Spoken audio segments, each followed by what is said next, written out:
Hello and welcome back to another episode of the HRER podcast, where we delve into the world of HR emergencies and scandals. Don't forget to follow and subscribe to HRER on your favourite podcast platform. Get ready for scandalous stories, lessons learned, and a generous dose of advice for HR professionals for navigating the HR landscape. Our goal here is not just to entertain, but also to help you learn from the topics we touch on in order to save your business from its own emergency. Family members will sack other family members.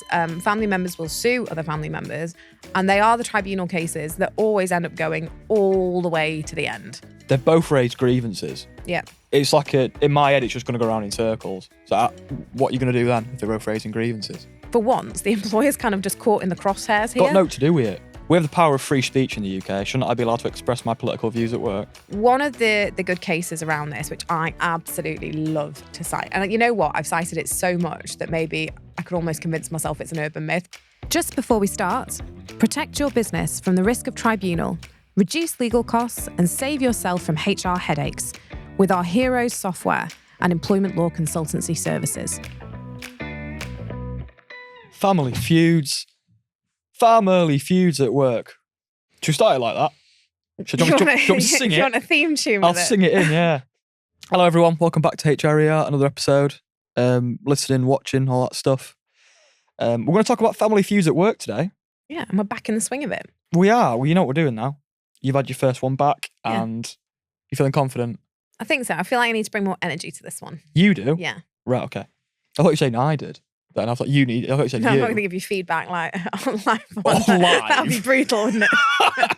Under the bus. Yeah. We're going to look at political things today and Mm-hmm. like political opinions in the workplace because we've all got opinions. Yeah. Haven't we? There's the added flavour to this one, though, that it's got a family element to it as well, which always makes things, say, a little bit more difficult in the workplace. New level of intensity Yeah. when family's involved. I think your stubbornness goes up by plus 50. Oh, 100%. People don't it? like to back down with family, do they? And I mean, it's something I'll come on to in a bit more detail, but some of the most toxic employment tribunals I've ever worked have involved family members.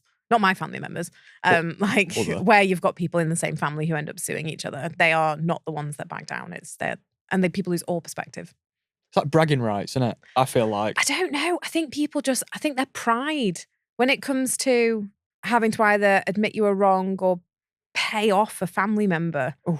Yeah, there's something that just doesn't quite connect. But anyway, we'll get into it as we get through the scenario. It's difficult to do. Let's start with the email. Hi, Alyssa. I'm looking for some advice on a situation that's boiling, given how heated the political conversation is in the UK right now. Let's start with a metaphor. Yeah. Very good. Two employees who are father and son have fallen out over a political issue they strongly disagree on. What started as a discussion outside of work has now carried into the office. There has been tense exchanges in meetings and a few emails have made things uncomfortable for the rest of the team. To complicate it further, their uncle, I'm assuming the son's uncle, so dad's brother, owns the business.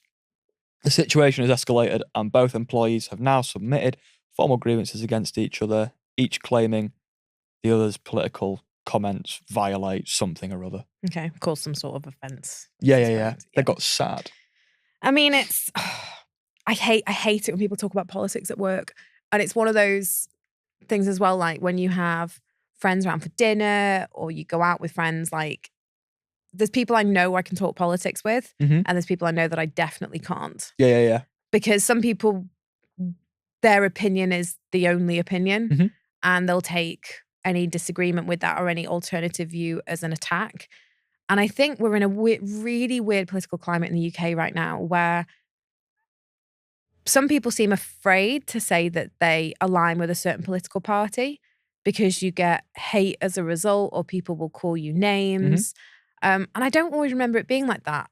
Maybe I was just too young perhaps to appreciate it. But I think, one, the political elite don't help the situation where you've got, I mean, the one that always stands out for me is Angela Rayner calling Tories Tory scum. You don't like her, do you? I don't like her, but I also don't like I don't like that. I think if you are in a position where you are engaging in political debate and you're a political leader, you should be able to use alternative language other than name calling.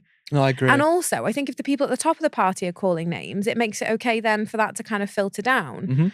And for it to become very personal and very heated. Like, I think you should be able to have debate without falling out. And I don't think that our current political parties are very good at that. Seems very tit for tat. You watch like PM questions or whatever they call it.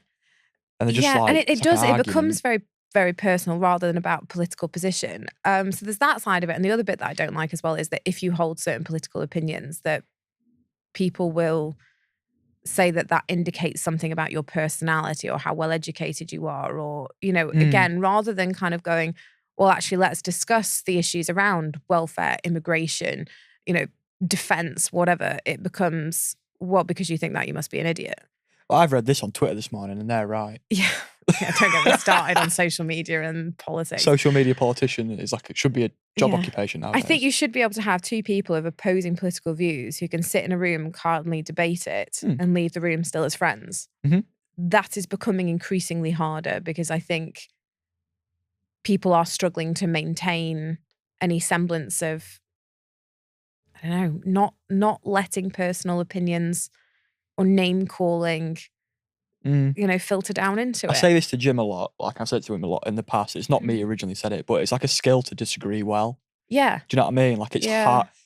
People are great at disagreeing. Yeah. But it normally ends in handbags and, do you know what I mean? Like shouting and that. If you can disagree well and go, oh no, all right, yeah, whatever. Yeah, or understand that you don't have to change somebody else's opinion. And I think that is a trend at the moment as well, is that people, unless you're prepared to agree with them, they will violently disagree with you. Yeah. You know? Passionate. And I've got friends that I have disagreed with things in the past. So people who've got, you know, a certain religion or political belief, we can have a sensible discussion. And I go, oh, it's really interesting that you think like that. I understand your point of view now. I don't agree with it, but I understand it. Yeah. And it becomes an interesting discussion rather than I'm upset with you because you don't agree with me. We've got to be more curious. Yeah.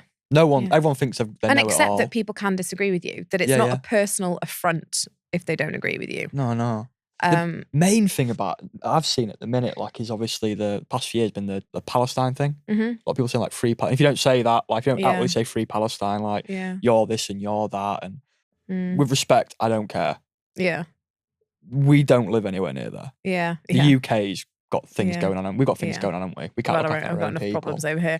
But the thing that I really struggle with is if you are a Reform supporter, you're a racist. If you are a Green, you're a lunatic. If you're a Tory, then you're this. If you're like, stop it. Like, it's almost as if there's like pre-pigeonholed slots. It is. And actually our politics is so much more complicated than that. It's, that winds me up. Anyway, so that's the kind of background that we're coming to, is that people do get really, really heated about this stuff to the point where people will graffiti things in public and they will smash people's windows because they've got certain political beliefs.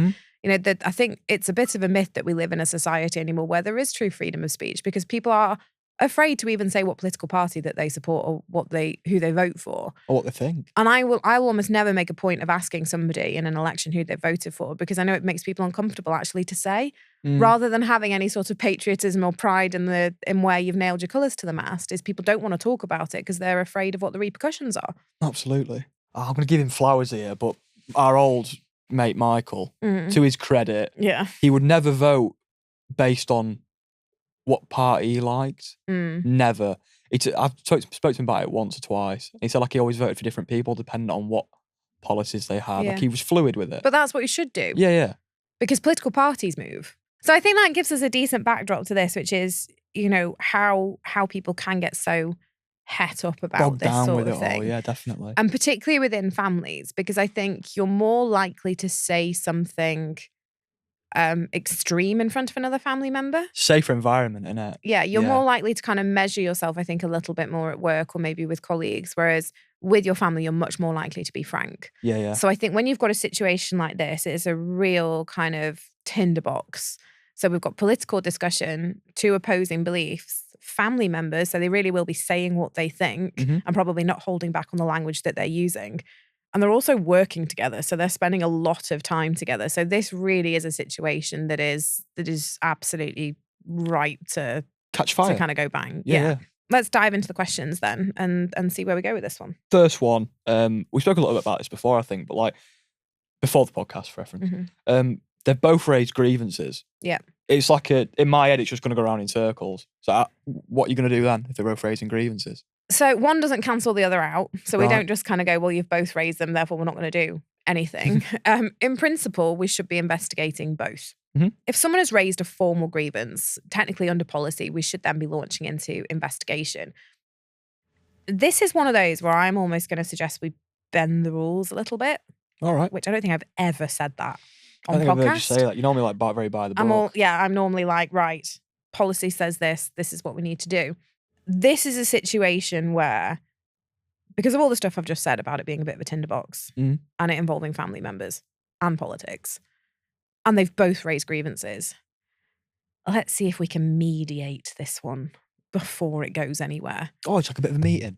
This is one where I'd be thinking, is there any scope in this situation to turn the temperature down before we have to go put a match to it? Okay. Because you can guarantee with both of those grievances, they are going to be making complaints against each other. And neither one of them is going to want to back down. So once you start investigating, you start taking witness statements. So you start asking them in detail, right, tell me your allegations. Tell me why you're not happy. Give me all the stuff, good stuff I need to write a report. You're going to get even more detail. You're going to get even more inflammatory stuff from them. If this is also then spilling out into the workplace, we've got to be interviewing their colleagues. So then you're going to be getting people who are either agreeing with people, not agreeing with people, also using inflammatory language, saying what they think about people. This is going to spread. If you aren't careful, you're going to start some extremism. It is. And the likelihood is you're either going to lose one of them or both of them.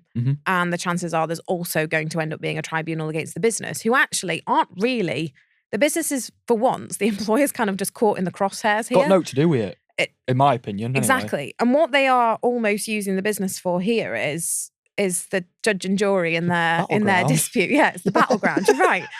So this is one of them where maybe before we all start firing drones and rockets at each other, maybe we just sit the world leaders down and go, "Oh, we sure we want to do this? we sure we want to do this? You got the money for this?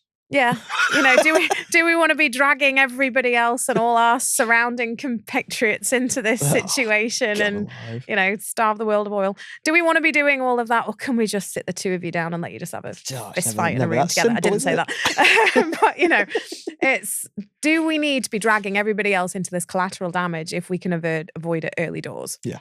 So this is actually a situation where, okay, yes, strictly, we've had formal grievances raised. They've not done this informally. We should be following that due process immediately. I'd be saying, I'm not saying that we're not going to do that. I'm just saying maybe we just try and slot a little stage in between where we see if we can cool this thing down. Because having a couple of difficult and quite carefully worded conversations now could save us months of hassle. Is that with the aim two of completely avoiding a possible process, like a grievance process? Yeah, the idea is avoiding the grievances. We don't want to do any of that. We don't really want to do that. Nobody in this situation, nobody wants these grievances apart from these two people. Would you, in this situation, get them in a meeting and just say, this is nothing to do with work? Problem is, if they're having this fallout at work, they are still colleagues. Yeah. So the fact that there is this family relationship and they're talking about stuff that's not work related, if one says, I am being subjected to negative behaviour because of my belief, my political beliefs, that is a protected characteristic. It's a potential discrimination. Yeah, your face is like, it's a potential discrimination complaint. That wasn't on a list I got a few years ago. It's politics. Yeah, it's belief, isn't it? Political or religious belief. People forget that it's pseudoscience, though, isn't it? It's made up. It's a potential protected belief. All right. So, if you have someone who is a big Tory advocate and then someone else calls them Tory scum, it's not just down the pub banter. It could get someone in a lot of trouble. So before, like I said, this is something that really has got the ability to set the workplace on fire. Before we get to that collateral damage, if we have got any way of diffusing this, if there are legitimate complaints in those, and by legitimate, what I'm not saying is that we take a knee-jerk reaction to those grievances, but look, we're going to scan through them, aren't we, and have a look. And if it's just, I don't like his political opinions, he said this, and this. If it's a bit of that, the two of them just tit for tat, fine. If actually we've got one cornering the other, making physical threats, saying either you stop talking about the Green movement or I'm going to deck you. Got a problem with the Green Party, have you? That's different, isn't it? That's someone who, there's a threat of violence, whatever. So Yes, if there is something here where we've got some serious allegations about behaviour in the workplace that could potentially lead to disciplinary action, we are going to have to go down that formal route. But if these two are using the workplace as their battleground Mm-hmm. and it's 6 of one and half a dozen of the other, I'm going to want to try and mediate this Yeah. to try and stop it getting I suppose into that. if it was a bit more like the first one where you've got one guy cornering another guy, Mhm. you can maybe bleeds over into bullying. Yeah. Does it? Yeah, 100%. And you can justify that a bit more by going down that Well, route. we don't even really need to justify it because we have the formal grievances. So if when we take the scan through, we see, yeah, actually there is some serious stuff going on in the background where, you know, somebody is a victim of unacceptable behaviour at work, we investigate the grievances, we make a finding, we launch the disciplinary process and we deal with it in the same way as we would everything else. But if on first glance, and I mean first glance, this appears tit for tat, maybe we don't sit them down together. Maybe it's separate rooms and just try and understand where they're coming from before we have a go at that mediation step. If it's clear it's not going to work, fine. We fire up the grievance processes and we do what we need to do. Mm-hmm. But at least we've given that opportunity to try and diffuse it. Because if later on all of this does go belly up, we don't want to be criticised for inflaming matters. Right, okay. So if we have launched the grievance process, gone through this super formal investigation and witnesses and whatever, and actually someone later down the line goes, do you know what, I was just kind of venting a little bit. If I'd been given the opportunity for this to be resolved informally, I would have done. We don't want to be criticised for that. No, it's not very humane. So yeah, I am suggesting we bend the rules a little bit here. That's the first time you've ever said that, I know. think. Imagine how scary the world would be if I made that a habit. Calm down. Me, the big rule follower. Calm I know. down. Too much caffeine today. Let's crack on. Last question from a HR perspective. Are political beliefs... We've asked this. Yeah. You said they're protected under UK employment law, which blew my head off. I swear that went on my I had training years ago from a woman called Tasita Small, called from the small HR company, who Jim had a meeting with this week. Yeah. A potential white label customer. I swear political beliefs weren't on that list. This was like 2021 for reference. The law hasn't changed since then. Okay. What the law protects is beliefs that are worthy of protection in a democratic society and that are genuinely held. Right. So one of the good cases around this, which I absolutely love to cite, and you know what, I've cited it so much that maybe I could almost convince myself it's an urban myth, but I'm pretty sure it was a case. Right. Someone who had various beliefs around Darth Vader. So was an absolute avid, I don't know what, Darth Vaderism something, I don't know. Like a super fan. Super fan. Right. Yeah, so we're down this kind of sort of obsession route, I think. Okay. And I use this when I do quite a lot of going out doing the training as well. You're going to look for it now, aren't you? Yeah. And in this case, it was found that that was not a belief that was worthy of respect in a democratic society. And the fact that he was picked on for being a Darth Vader superfan, he wasn't discriminated against. Right, okay. Okay? Okay. You didn't take any of that in, did you? You're too busy looking. I'm sorry, I'm you looking want to see for if you can find it. Say it again. We then had another case years later around ethical veganism, where there was someone who lived and breathed by their vegan beliefs. So wouldn't wear leather, wouldn't buy products that had any animal products in them. Okay. Protested when the new banknotes came out because the fivers have got animal products in. That sort of level of living their life as an ethical vegan, not just I eat a vegan diet. So you've got I eat a vegan diet, and then there's the next level, which is ethical veganism. Yeah, I respect it a bit. Yeah, exactly. That was found to be deserving of the respect of a democratic society. Someone who absolutely rejects animal products and says, I'm not going to live my life involving them in any way. Fair play. That was sufficient to be a belief that held protection under the Equality Act. So it could be discrimination. Political beliefs, by their very nature, are beliefs that justify the respect of a democratic society because they are what our democratic society is wrapped up in. Right. So if you were to bully someone because of their political beliefs, that could incur the wrath of the Equality Act. By heck. So the only thing I would maybe suggest is that maybe on your training that maybe your trainer didn't believe that you actually held those beliefs. It was a long time ago. Yeah. Maybe you just weren't listening, Ollie. Maybe. It does happen a lot. I was a different man though. Yeah. I was 20. I'd have been young 20, so I don't know. So yes, they can be protected. If they're a bit wacky and a bit out there, not deserving of what I said, the respect of within a democratic society. So it doesn't mean that you can just come up with anything and then say, well, I'm being picked on because I have this belief. Do you have to run this by anyone? No, the Do you know what I mean? the judge will decide what, Oh, what like is there and then? Yeah. Okay, right, okay. Whether it is one, if it is something that should be protected under the Equality Act, and then the case will then hang on whether That's not discrimination's occurred or reliable. not. Because different judges. Oh, I love your confidence in our judicial system. I don't know, You man. can say that about anything. Of course, well, Different views, you know what I mean? Like Yeah. different. which is why, for litigators, for employment lawyers particularly, when we talk about risk, and a client will often come and say, am I going to win or am I going to lose this? It's the very lawyer response is, well, it depends. So it not only does it depend on evidence, witnesses, everything that goes into the case preparation, but there is a lot of stuff that comes down to judicial discretion. So we cannot accurately predict the outcome of a case, absolutely, because judicial mood shifts. Yeah. So years and years and years ago, things that wouldn't have been found necessarily to be a disability. So when we think of disability discrimination, I remember when I first entered practice years ago, depression, anxiety were less likely to be found to be disabilities. Mhm. You had to really, really show that it was absolutely chronic, basically rendered you unable to do Immobile anything. type thing. Yeah. Whereas now, Anyone.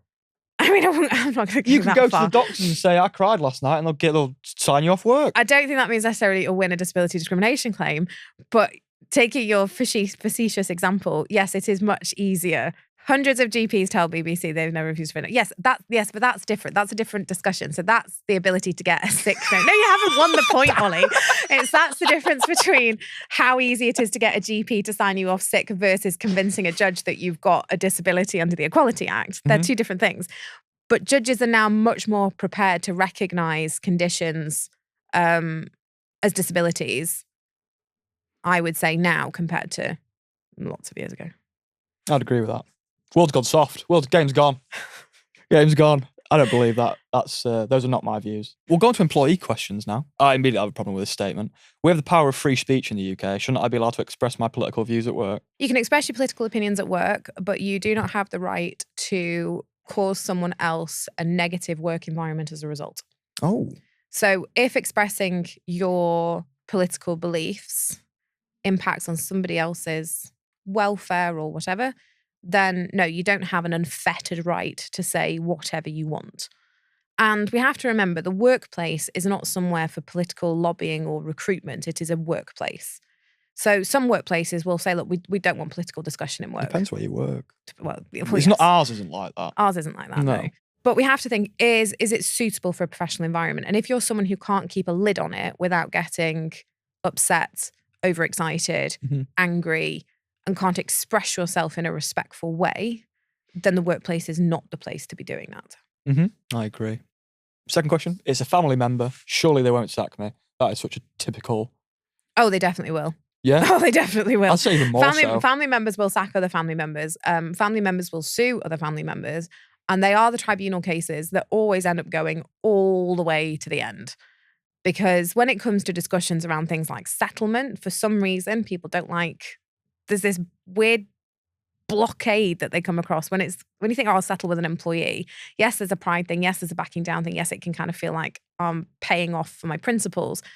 When you add family into that dynamic, people just don't, for some reason, they don't want to do it. And I remember representing, this was years ago, World Before Heroes. I remember representing somebody in a family dispute, and it was just vicious. They're recruiting other family members against each other. Getting them both to frankly shut up in tribunal was a nightmare. They became so emotional about the whole thing in a way that perhaps with work stuff, you can maybe switch off a bit more, but it becomes so much more personal. So yeah, whenever I'm advising somebody and there's a family dynamic, I'm always like, do you really want this to escalate? Because often there's no going back, and it's very, very hard to repair those relationships. I can't recall if you said it at the start of the podcast or before we started filming, but you mentioned that you're more likely to be frank and like more of who you are with your family, aren't you? Yeah. Which can be a fucking dangerous thing. It can. And I mean, I remember on this particular family one, I almost remember that tribunal minute by minute. Right. Trauma. Possibly. Just because constantly, I'd be in the middle of, I don't know, questioning or submissions or something like that. So this was one I did on my feet. We didn't use a barrister. We won, by the way. But it was, of course we won. It was me. And I just remember, like, the woman on the other side just kept interrupting me. And I remember looking at the judge being like, if this woman interrupts me one more time, because you don't, there's courtesy in tribunal, and they just lost all of that. You've got to like wait to speak in court, haven't you? You do. So That's what I thought. and so I'd be in the middle of questioning someone else, and she sat at the back trying to be like, that didn't happen. And you're like, this is not how this goes. And I remember her being warned by the judge, like, if you speak out of turn one more time. Don't they just get rid of people? Like, they can remove them, but also, the other side, I was acting for the respondent, so she was the claimant. And I think it got to the point where the judge was like, you are making the proceedings impossible. At some point, this is all just gonna come to an end. And I've never ever had to regulate my composure so much before. Where literally I was in, like, if I could have gone and put my head in a pillow and screamed at one of the breaks, I would have done. It's kind of thing where you lose your track. I bet you lose your track of thinking, wouldn't you, as well? It's just a bit alien, because you're so used to, particularly where both parties say represented and whatever, and everybody knows the rules of the game. It's very hard when you've got someone who doesn't know the rules of the game. Once they know the rules of the game, won't listen to them, because they're so obsessed with, no, my point of view is right, absolutely has to be heard and is right. Yeah.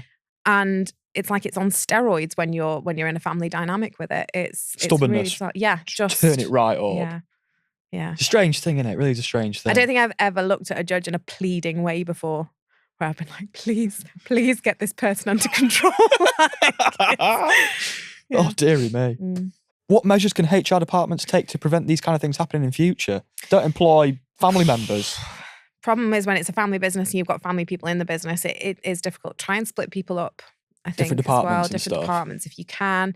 As weird as it is, because I don't like legislating for stupid. So I don't like having to make rules about things that are common sense. Yeah. I think when you see handbooks that are like 500 pages long and you've got rules about the most ridiculous things, I think, well, why do you even have to write this down? And then things like this happen and you think, that's why we have to write things down.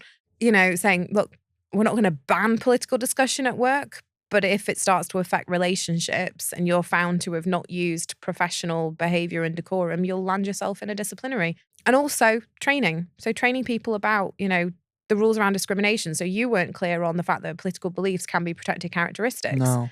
Making sure that people understand that this isn't just around free speech and having your say and wanting to win your argument and convince people to come over to your side, is that you can actually land yourself in legal hot water, because remember, discrimination can be brought against individuals.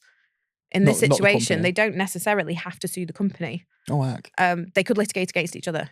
In which case, employer would be like, result, I'm out with this. You go and take your battleground somewhere else. Dear me. Apart from that, we've got grievance modules in the system. We've got a disciplinary module. Yeah. All the good stuff that means that, in addition to having to deal with the cluster mess that this is, look at me regulating my language. Good that. This is that, you're not having to then think, what's the right process for this? What's the right procedure, the right templates, whatever. It's all just, it's there and it's in the system. So. Your headaches are limited to the dealing with the people involved. Yeah, I'll unfold my arms because mother always tells me off about that. I was literally just about to say as well, you can tell that you've listened to your mother because you're doing the whole, what are we selling? Yeah. You keep prompting me on system stuff. So it's good. There is notes here, but I'm making an effort, Yeah. Glad to be noticed. Thanks for noticing. Nothing else to cover. Good podcast. Like, comment, subscribe. Cheers. Until next time, we're your hosts signing off from HRER. Take care of your HR and may your workplace be disaster-free. Before we go, a big thank you to you for tuning in, and don't forget to subscribe. If you have your own ER stories or suggestions for future episodes, reach out to us at Heroes or on social media, or even hrer@heroes.co.uk. As we navigate the maze of workplace blunders, remember that no organisation is perfect, but by sharing these stories, we can all work towards creating healthier, happier and more productive workplaces.